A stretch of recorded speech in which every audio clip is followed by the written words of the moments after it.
Esta reunión ha sido muy importante porque hemos conseguido con la ministra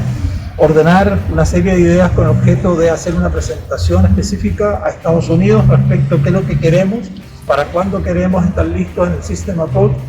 y eso va a significar evidentemente un impulso muy importante para toda la zona norte de nuestro país. Bueno, yo creo que así como Atacama está preparada, los productores de uva también de la cuarta región y de la quinta están en las mismas condiciones y estamos todos expectantes de poder tener este System Approach aprobado en esta temporada para poder sacar nuestras primeras cajas de exportación a los Estados Unidos en condiciones de este protocolo que estamos trabajando desde hace muchísimos años.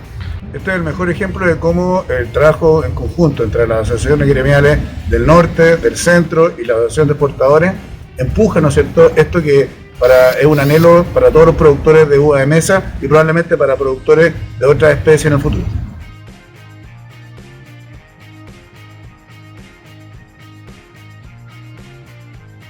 Lo primero es competir en igualdad de condiciones con los otros productores de fruta, sobre todo el hemisferio. Aconcagua vive una situación compleja, hídrica y sobre todo de competitividad de la fruta, para volver a ser lo que siempre ha sido Aconcagua, un precursor de la fruticultura para Chile. Nuestro rubro, sobre todo la uva de exportación, está pasando por momentos muy difíciles, por lo tanto esta unión nos acerca a poder lograr llegar al mercado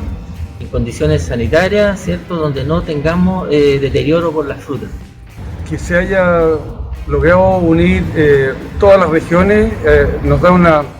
potencia que no teníamos. Nos podemos enfocar en esto y los productores están todos alerta, atentos y dispuestos a participar. Como lo comenté, esta es una cuestión de todos, tanto del área productiva, los exportadores, el servicio agrícola ganadero, el ministerio, tenemos que estar todos lo mismo y la expectativa es súper alta.